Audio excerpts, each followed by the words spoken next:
Hello students, आज हम BA प्रथम वर्ष के पुनर्जागरण की विशेषताओं के बारे में चर्चा करेंगे। पहले वाले वीडियो में हमने पुनर्जागरण के कारणों को पढ़ा था। आज हम इसकी विशेषताओं को देखेंगे। इसकी मुख्य जो विशेषता है वो है स्वतंत्र चिंतन। मध्य युग में क्या हुआ था कि जो व्यक्ति के चिंतन और मनन पर धर्म का कठोर अंकुश था, पुनर्जागरण ने इस आलोचना को एक नई गति और विचारधारा को निडरता प्रदान की।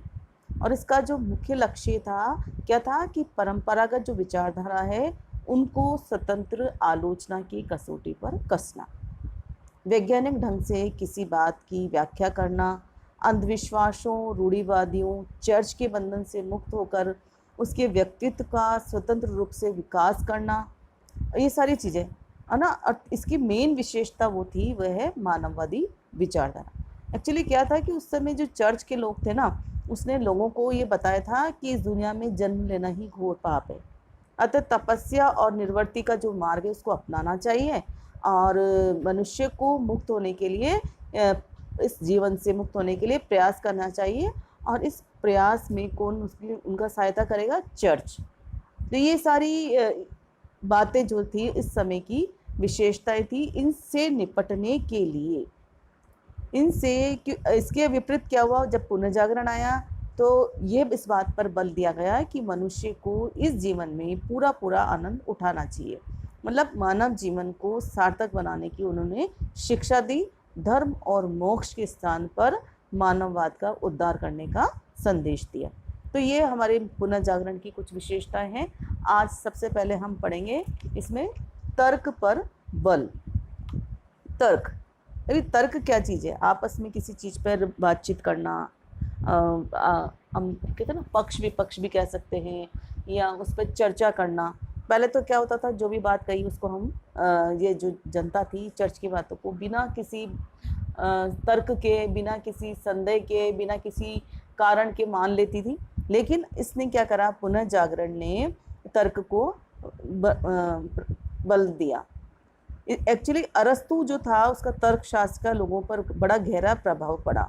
इसके अतिरिक्त जो पेरिस, बेलोगोना, ऑक्सफोर्ड, कैम्ब्रिज आदि विश्वविद्यालय थे, उन्होंने भी जो है तर्क की विचारधारा को आगे बढ़ाया और ये कहा कि जो बात सही है उसको सही माना जाए, मतलब तर्क की कसौटी पर उसको कसा जाए। ये इसकी मेन विशेषता। दूसरी विशेषता, प्रयोग पर बल। प्रयोग, इस काल में विचारों की पुष्टि के लिए प्रयोग पर बल दिया गया। इस भावना का संकेत एक अंग्रेज रोजर बैंकन की पुस्तक, उसकी रचना है, उसका नाम था आपस मेयस।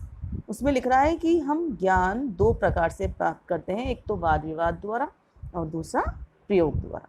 मतलब वाद विवाद में तो क्या होता है कि प्रश्न का अंत हो जाता है और उसके बाद हम सोचना बंद कर देते हैं, किंतु हमारे पास कोई प्रमाण नहीं होता। इससे ना तो संदेह समाप्त होता है और न ही मस्तिष्क को शांति प्राप्त होती है। तब क्या करना चाहिए? अनुभव एवं प्रयोग के द्वारा सत्य की प्राप्ति करनी चाहिए। रोजर क्या था? एक प्रयोगात्मक खोज प्रणाली का अग्रदूत था और प्रयोग के आधार पर ही गैलीलियो ने कोपरनिकस के सिद्धांत को भी गलत साबित कर दिया था। तीसरा हमारा पॉइंट है मानववाद। अभी हमने इसके पहले भी चर्चा की थी। ये मुख्य विशेषता है मानववाद। मानववाद का अर्थ है मानव जीवन में रुचि लेना, मानव की समस्याओं का अध्ययन करना। इस पर अलग से भी क्वेश्चन आ जाता है कई बार। मानव का आदर करना, मानव जीवन के महत्व को स्वीकार करना और उसके जीवन को सुधारने और समृद्ध एवं उन्नत बनाने का प्रयास करना, ये था मानव जीवन। तो इससे क्या है कि प्राचीन जो यूनानी साहित्य है उसमें जीवन के प्रति एक विशेष रुचि झलकती थी, क्योंकि यूनानी उस संसार में इस जो संसार है इसमें दिलचस्पी रखते थे जिसमें वे रहते हैं। तो पुनर्जागरण युग में परलोक की अपेक्षा लौकिक रुचि को महत्व देने की विचारधारा को मानववाद कहा गया। इसमें मानववादी जो थी, जीते जाते लोगों में, उनकी खुशियों में, उनके गमों में उनकी दिलचस्पी थी। उन्होंने अपने समय की तूफानी जिंदगी के बारे में लिखा और अपनी कविताओं से लोगों में सशक्त भावनाओं को व्यक्त किया। अच्छा, पेट्रोक एक है, उसको मानववाद का पिता भी कहा जाता है, पेट्रोक को मानववादी।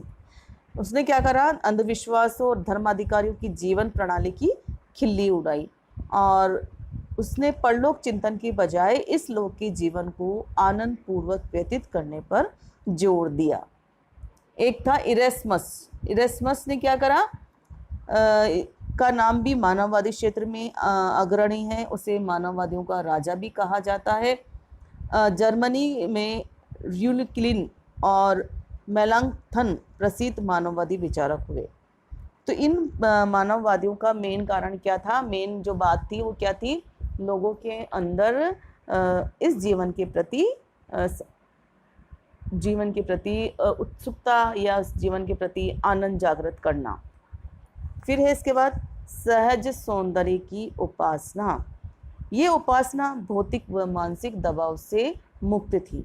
कला पर मानववादी प्रभाव को सटीक एवं यथार्थ पक्षों पर बल के रूप में देखना जा सकता था।